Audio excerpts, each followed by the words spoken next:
Hello, beloved church family. This is ruling elder Nathan Reddick coming to you from my living room. And as you might notice, I'm not Russ. I'm filling in for him today, continuing the Sunday school on church history.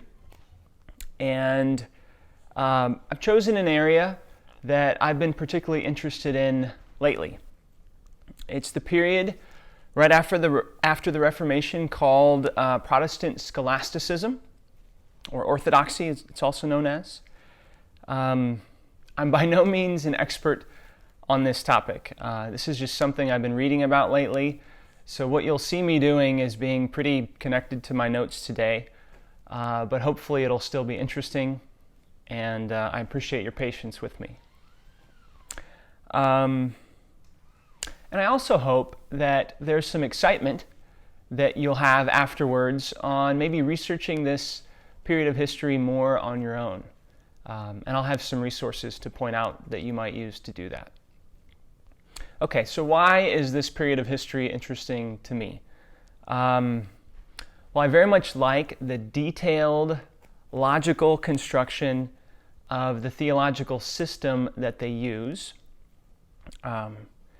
If you think about it, scholasticism, which we're going to get into defining some terms here in a minute, it's not unique. It actually is a method of learning and laying out ideas that came in the Middle Ages and was used then, and then used, kind of recovered a little bit after the Reformation. So during this period, as I've read the books, or some of the books, some of my deepest theological questions have been answered by the writers who lived during this time. Okay, so why should you care? Well, I think what they did after the Reformation, what these theologians did, actually caused the survival of Protestantism. It's because the Reformers, they weren't able to provide a fully developed theological system. They were addressing some specific issues of their day, and it was up to those who came after them to take up the mantle and expand and improve upon what they began. And that's what the Protestant scholastics did. Okay, so here's our agenda for the talk today. I'm going to give you a high-level introduction to this topic, and then I'm going to define some key terms, which I think will help you understand what I said during the high-level introduction. I'm going to talk about some dates and some key figures, and then I'm going to mention some of the resources that you should use maybe for further study. In fact, I think I'm going to talk about the resources even before the dates and key figures. And then at the end, I'm going to give you a taste of Turretin. So Francis Turretin is my favorite Reformed scholastic, and I'm going to dive into two specific topics that I like, or that meant a lot to me from his 3-volume work. Okay, so here's my intro high-level summary.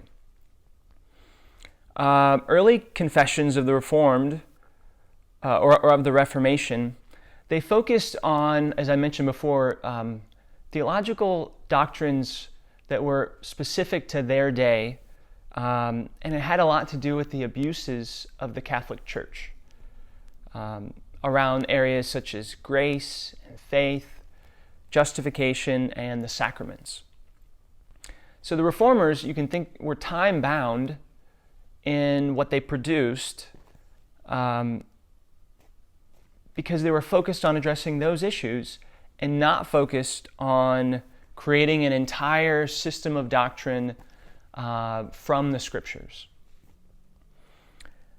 They had a more immediate task in front of them. And that task was really defined by their opposition.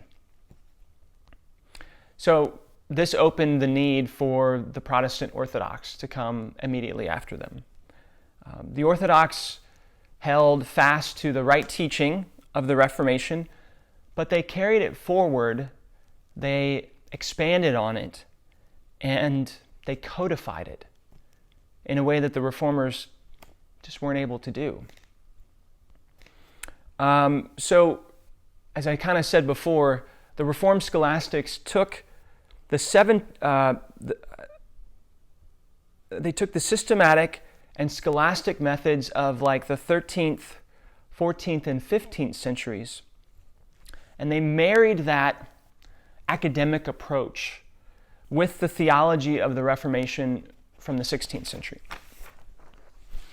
And the result that came out of that marrying of a form or a method with the content of Reformed theology, the result has benefited the Protestant church immensely ever since. And it's also a great example of the church moving forward in history while retaining its historical identity as the community of faith.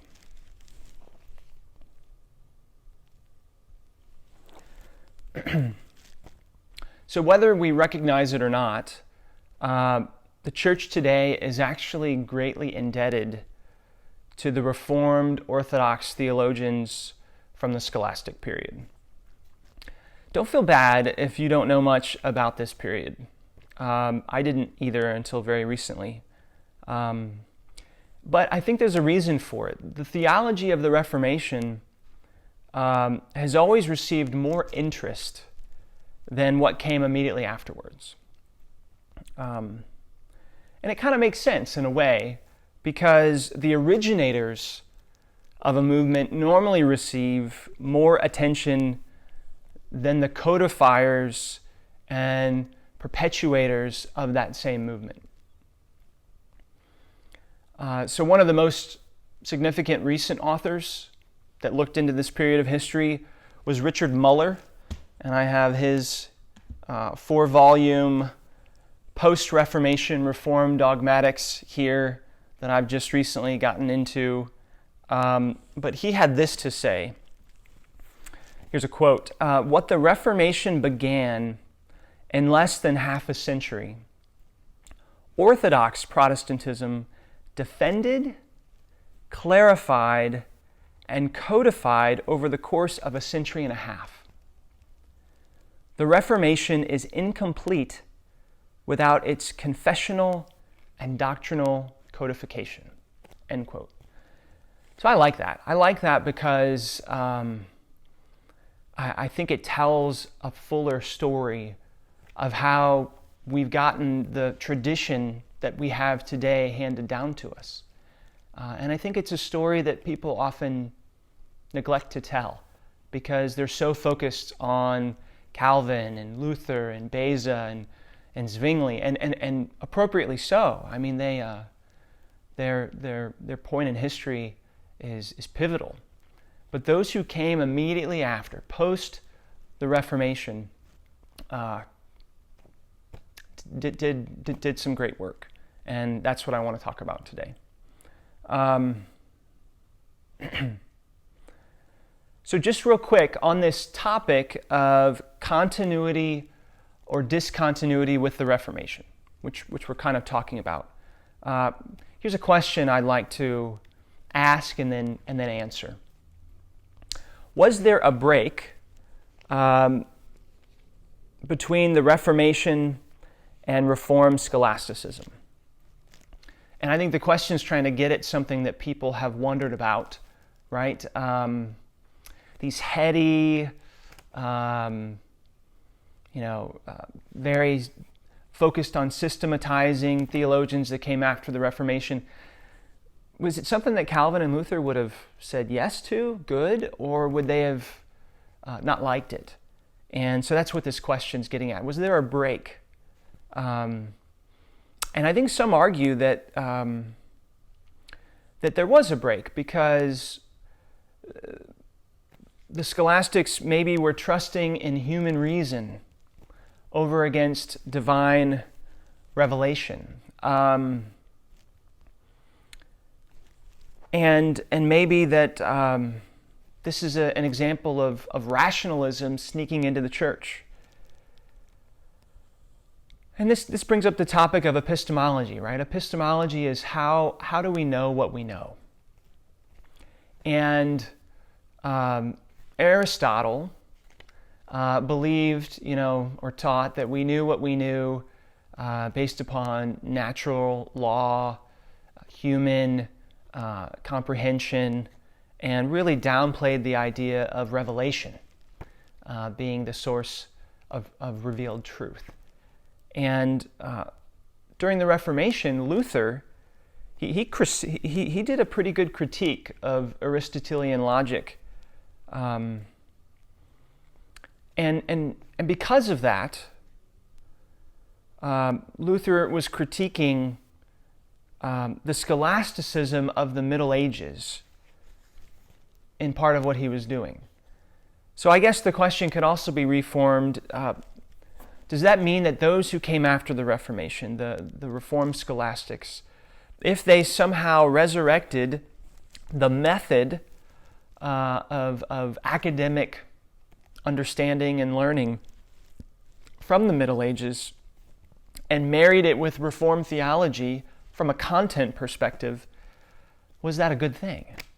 It's a good question. I think we'll be able to address it a little bit more as we get into the definitions that I'm going to share with you here in a little bit. Okay, before we go any further though, let me talk about some of these resources that I have stacked up here. Here's one that I think you should own. If any of these, maybe start with this. And it's called An Introduction to Reformed Scholasticism by William J. Van Asselt. And this is a pretty new work, and it's small in comparison to some of these. And this would be a great place to start, even before going to another contemporary, which would be Muller. So if you start with this, and you just love it, and you're like, man, where's this been all my life? This is helping me understand parts of the church that maybe I didn't connect the dots on. Start with him, and then if you get through that, and it's kind of heady, but it's clear. If you get through him, then definitely go to Muller. These were actually out of print for a long time. Back when I was in seminary, which I didn't finish seminary, I did half of an MDiv. But back when I was in seminary, I was really interested in these, and they were expensive. And then I got out of seminary, and they fell out of print for a while, and now they're back in print. But they're still not cheap. So in these 3 volumes, he talks about the Prolegomena to Theology, that's volume 1, Holy Scripture, the divine essence and attributes, and the triunity of God. And he takes up all of those systematic loci or topics and tries to discuss them from a scholastic perspective, which is helpful. But obviously that doesn't cover all of the systematic theology topics, so others need to kind of come after Muller and continue where he left off, but still very important work. One of the people I've already mentioned, Francis Turretin, so this is his 3-volume Institutes of Elenctic Theology. And that word just references the style and format that he uses of posing questions, saying things like, this we affirm, this we deny, and going on and answering lots of nuances to the question. So we're going to get into a little bit of this. You're going to like it.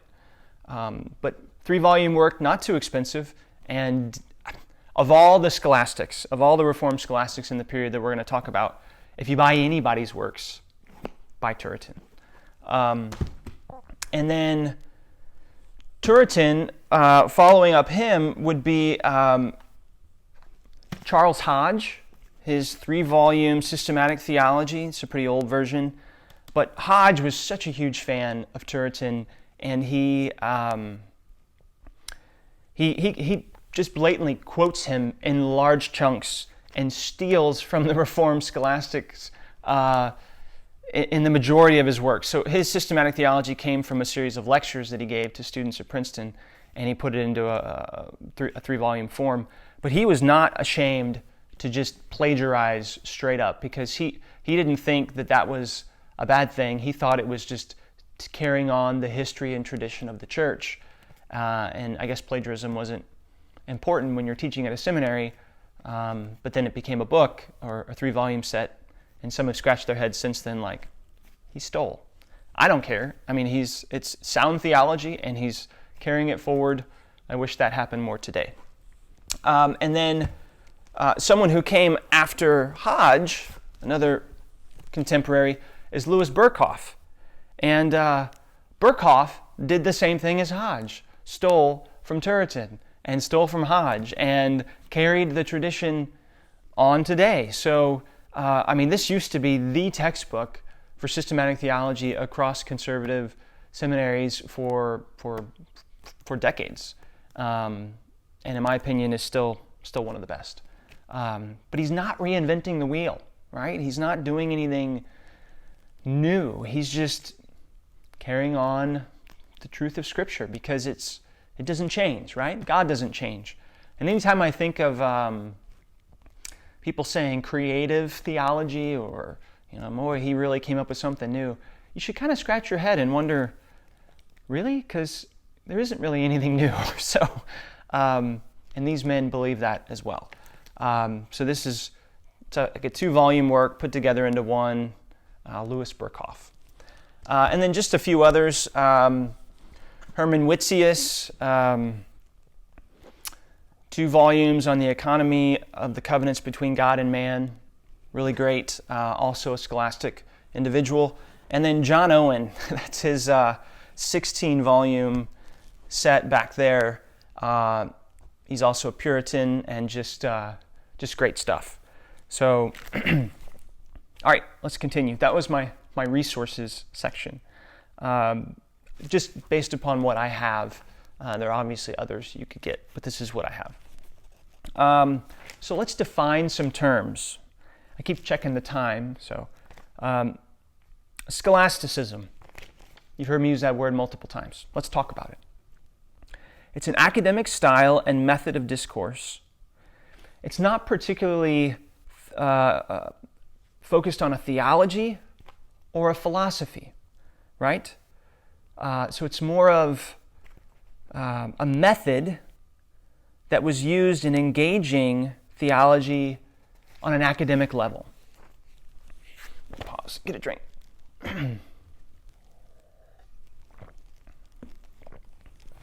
So the word scholasticism comes from the Latin schola, which means school, and at its core, it's a reference to classical and then afterwards medieval, the academy, right?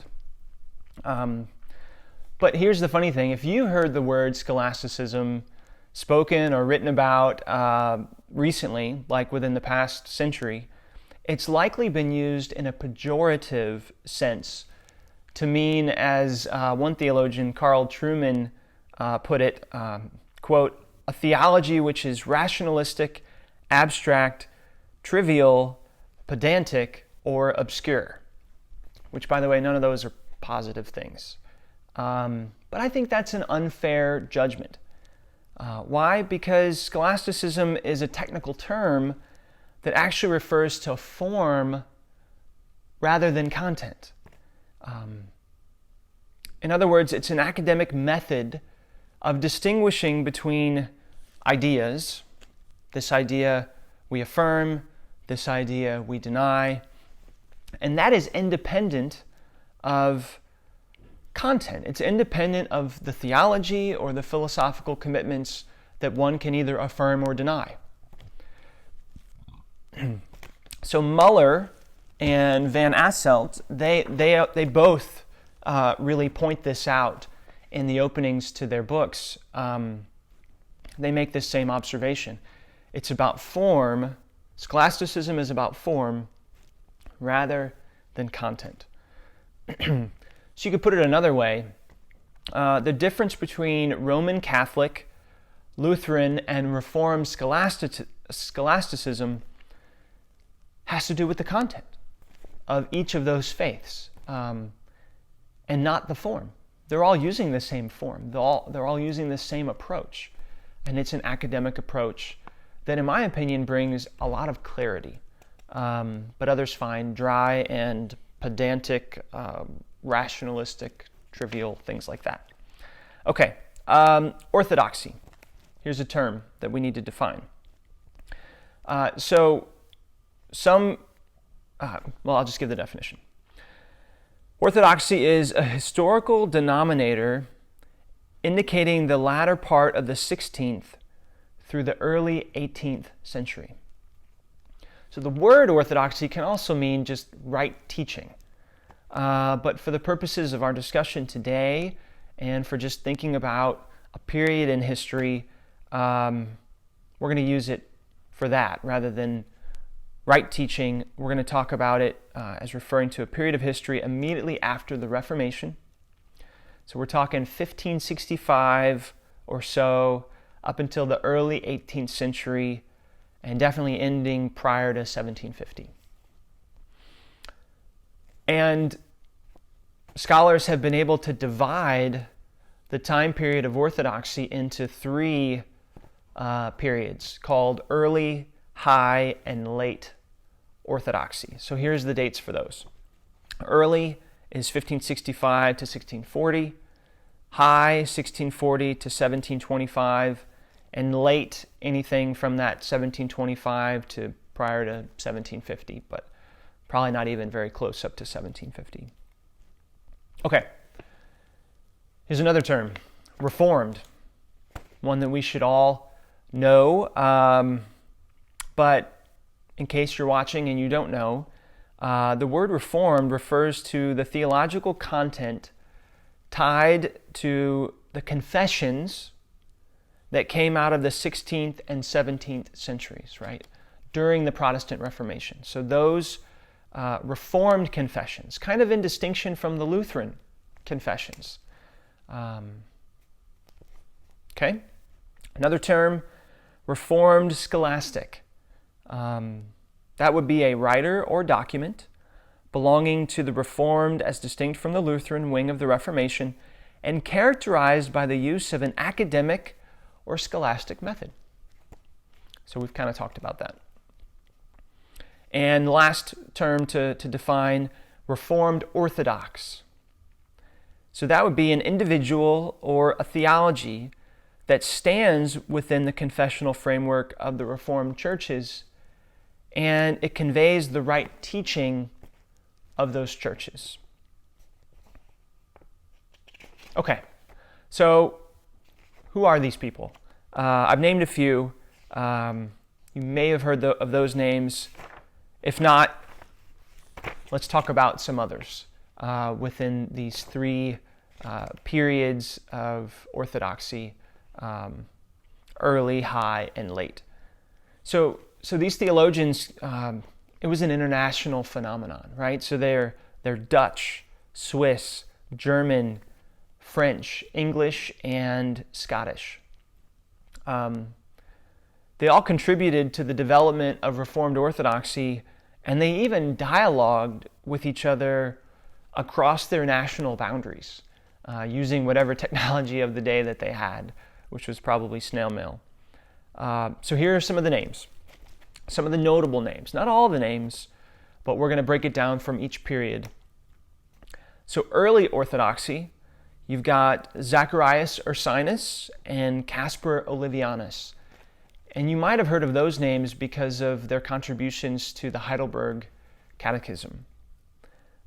Also in early Orthodoxy, Theodore Beza, William Perkins, and William Ames. We're going to talk about those last two in just a little bit. Now under the High Orthodoxy period, Francis Turretin, Johannes Cacaeus, if I'm pronouncing that right, which we're going to talk about both of them also in a little bit. John Owen and Stephen Charnock, Wilhelmus Abrakel, Herman Witzius, Thomas Boston. So all of those were in the High Orthodoxy period. Just a few from the late Orthodoxy, much shorter period of time here. Herman Venema, John Gill, which is the one I'm most familiar with of these three, and Johann Friedrich Stapfer. Okay, so let's dive into just a couple little mini biographical sketches of a few of these, just to give you a little bit of flavor. William Perkins, so he was in the early Orthodoxy. He lived from 1558 to 1602. He was an English theologian, and he attended Christ College at Cambridge University. That's going to be a theme here. There's a lot of folks who came out of Christ College at Cambridge. So when Perkins was there, Cambridge was known for its strict scholastic training, bringing back this method as we've been discussing. He was also a preacher at Great St. Andrew's Church, which was just right across the street from Cambridge University. And last little bullet point for him, the influence of his preaching and teaching ministry could be felt in Cambridge for decades after he was gone. People referred to William Perkins for a long time and used his resources that he wrote, and including the next person, William Ames. So William Ames, student of William Perkins. In fact, he was converted under the preaching of William Perkins. He was also an English theologian. His dates were 1576 to 1633. Also attended Christ College at Cambridge. A couple other facts about him, though. Ames was a non-voting member of the Synod of Dort and the chief theological advisor for the Synod. So if you remember, the Synod kind of was going against Arminianism and producing documents in response to the 5 points of the Arminians. One of Ames's most well-known works is called The Marrow of Theology. I don't own that one, but I think I'm going to get it now. Here's a quote from Thomas Goodwin. This is what he had to say about Ames's book, The Marrow of Theology. Next to the Bible, he esteemed Dr. Ames, his Marrow of Divinity, as the best book in the world. Wow, that's high praise, obviously. So one of Ames's most famous pupils was Johannes Cacaeus, and we're going to talk about him in just a minute. Cotton Mather also called Ames this. He said, "That profound, that sublime, that subtle, that irrefragable, yea, that angelic doctor." Cotton Mather on William Ames. Okay, so the next one, Johannes Cacaeus. I don't know if I'm pronouncing that right. He was a German theologian. His dates were 1603 to 1669. He was learning under William Ames, so I'm kind of putting these few in succession here. He was known for his important work called A Comprehensive Treatise on the Doctrines of the Covenant and Testament of God. So Cacaeus kind of was one of the early ones to really talk about covenant theology and doing it from a scholastic academic perspective. All right, last one here from a little mini bio, Francis Turretin. If I'm going to give you a taste of Turretin here in a minute, I want to let you know a little bit more about who he is. He was a Genevan Italian theologian. His dates were in the high period, 1623, born in 1623, died in 1687. So, as we saw with the Reformed, I mean, they're often, what they're talking about and what they're writing about has to do with the controversies of their day, right? So for Turretin, the controversy of his day was something called Amerildianism. And that this heresy or false teaching taught the doctrine of hypothetical universalism. And here's what that is. Hypothetical universalism is the idea that Jesus died for all men to make a way into heaven for each and everyone, as long as they are willing to initiate the conversion. So it's up to us. And it sounds like there's some similarities there between Arminianism or even semi-Pelagianism going on. So Turretin, in response to this controversy around Amerindianism, wrote his magnum opus, which is the 3-volume Institutes. And something I just have to say about these is he is just so clear, he's profound, he's erudite, thorough, and precise. I mean, all of those words describe his writing, and I just highly recommend it. The Latin word institutio, by the way, is also familiar to you probably from Calvin's Institutes. This word suggests foundational or basic instruction, which I find fascinating because they were supposed to be for any layperson to use to train up the earliest believer.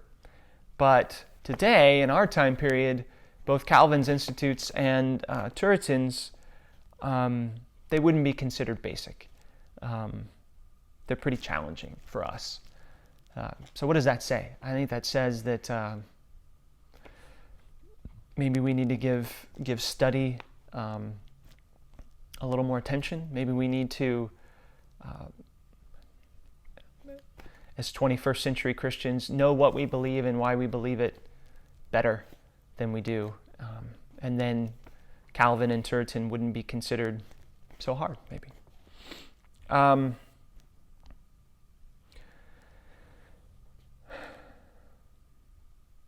So another, just Turretin's depth, logic, order, and keen insight into the scriptures, it definitely shines brightest amongst all the Reformed scholastics, which is why we're going to look at him a little bit more today.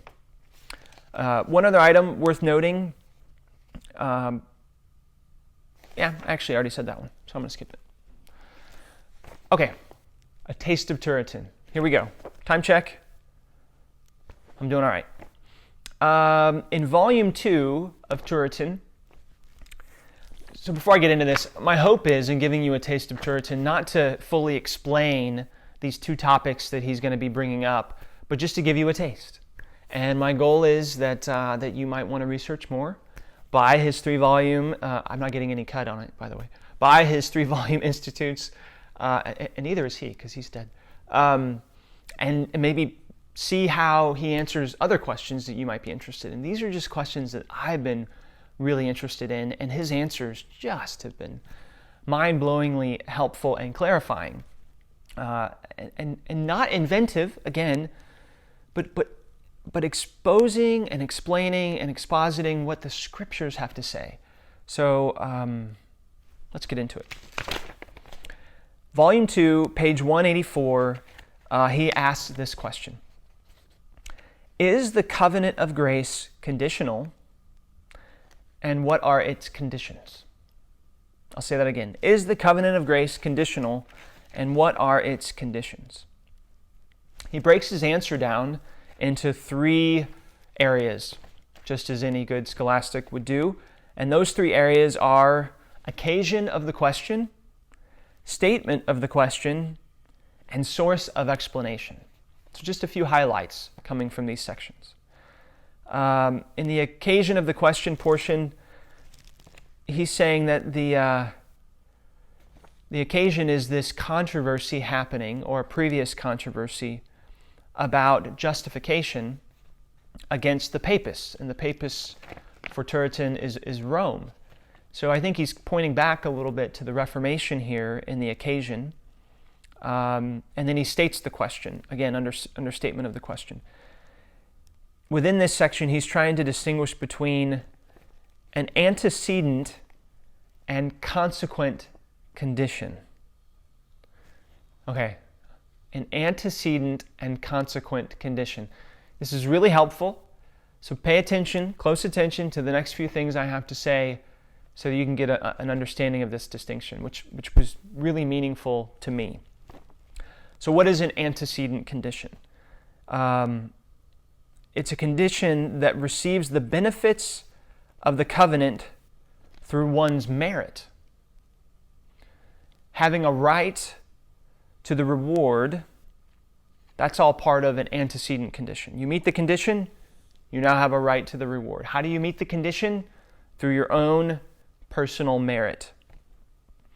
If someone puts forward this understanding of the word condition, then obviously the covenant of grace is unconditional for believers in this sense.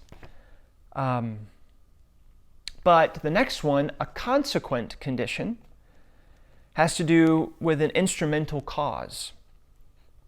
In other words, because I have been justified by grace alone, through faith alone, in Christ alone, receiving Christ's obedience to the promises of the covenant, because of all of that, we can freely acknowledge the conditionality of the covenant of grace.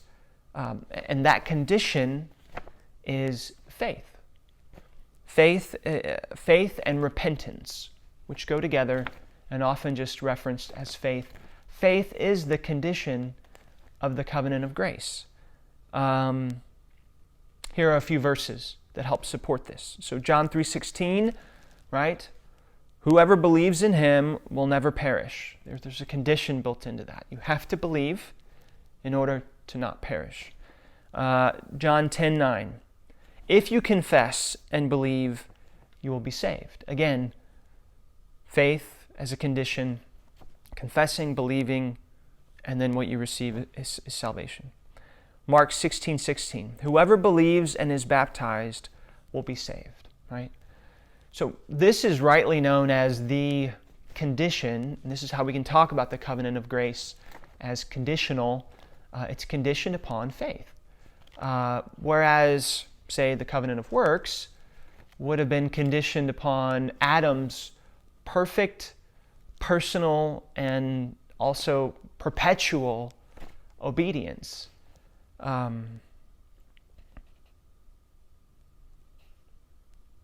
Here's a quote. This is a quote from Turretin. If the covenant be viewed in relation to the first sanction in Christ, it has no previous condition, but rests upon the grace of God and the merit of Christ alone. But if it is considered in relation to its acceptance and application to the believer, it has faith as a condition. Okay, I hope that's helpful. That was from page 184 and 185. There's a little bit more. One more quote, and this is under the source of explanation section. This is from Turretin.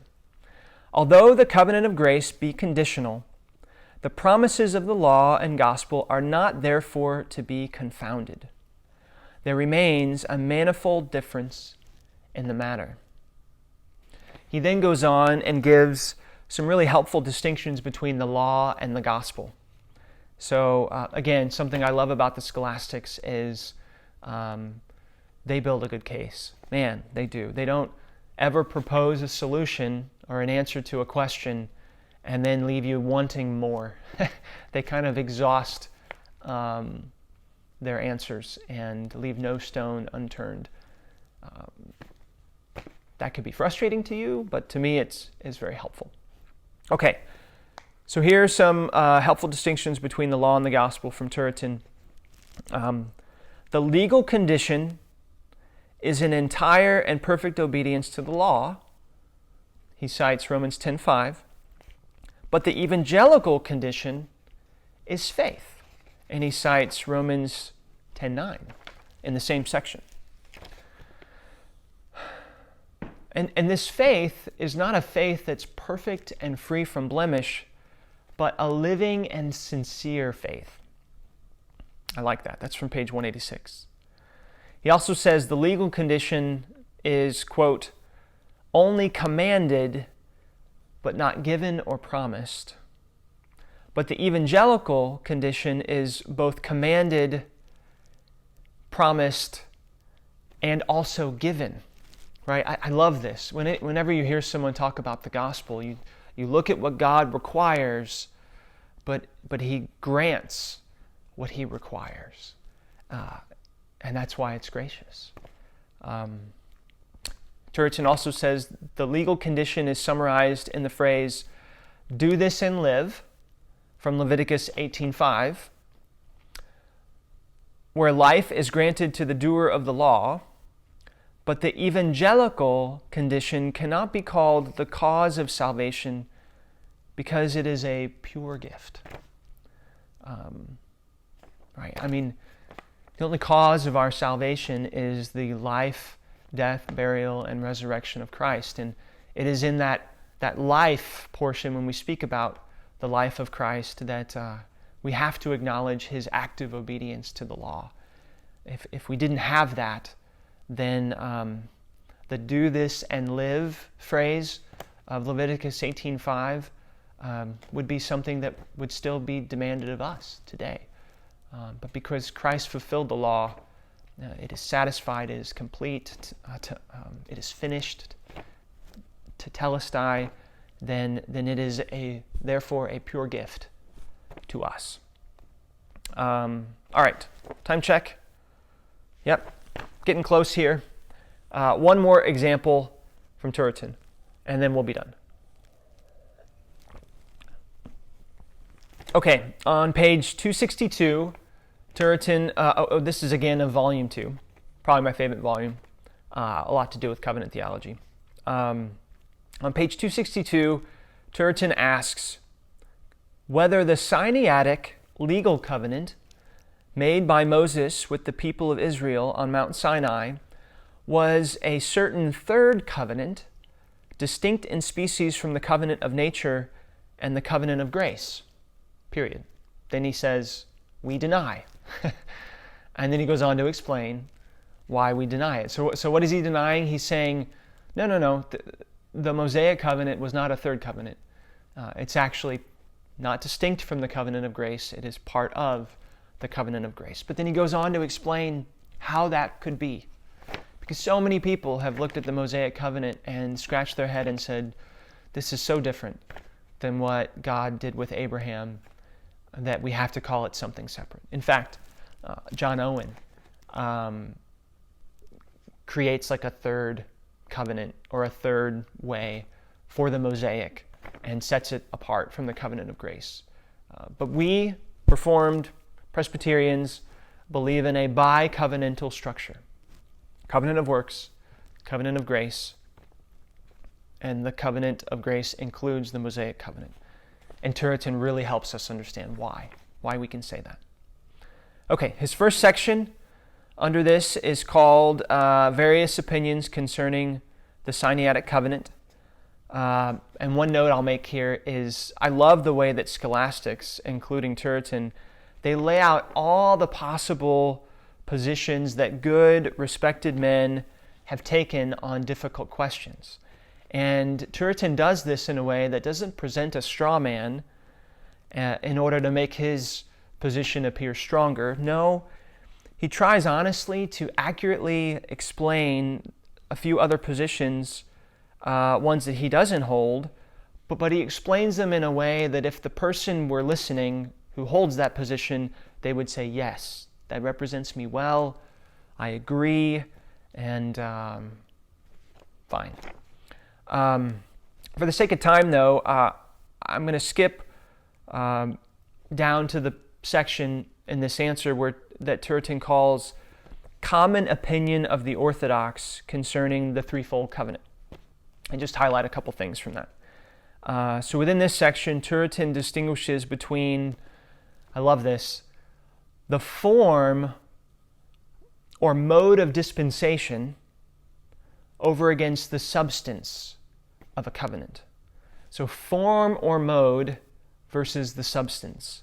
The form of the Mosaic covenant was in many respects the same form as the covenant of works, right? Holding out the law and showing what it requires of us.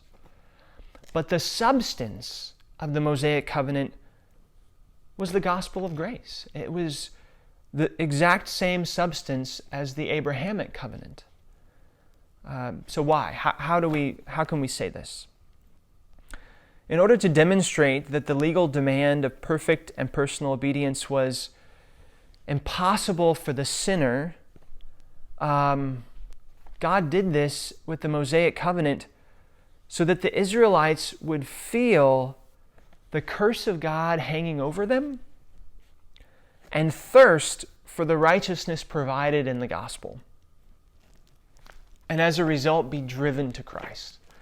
I think that has to be our answer, and that is Turretin's answer about why the law would be so prominent in the Mosaic economy. Okay. Time check. I would love to be able to open this up and have a dialogue of questions, and answers with you, but that's not what this format is set up for. So I think I'm going to end. I know it didn't satisfy everything that you probably are thinking about right now, but I'm good with that. I want you to have your curiosity pricked, and I want you to think more about this time period in history, the period called Orthodoxy, immediately after the Reformation, post-Reformation, and some of the men who were writing then, and how they carried forth the tradition, how they carried it forth, expanded on it, and really benefited us to where we're at today. So dig in deeper and pull me aside at church if you have questions or want to hear more. All right? God bless, and we'll talk again.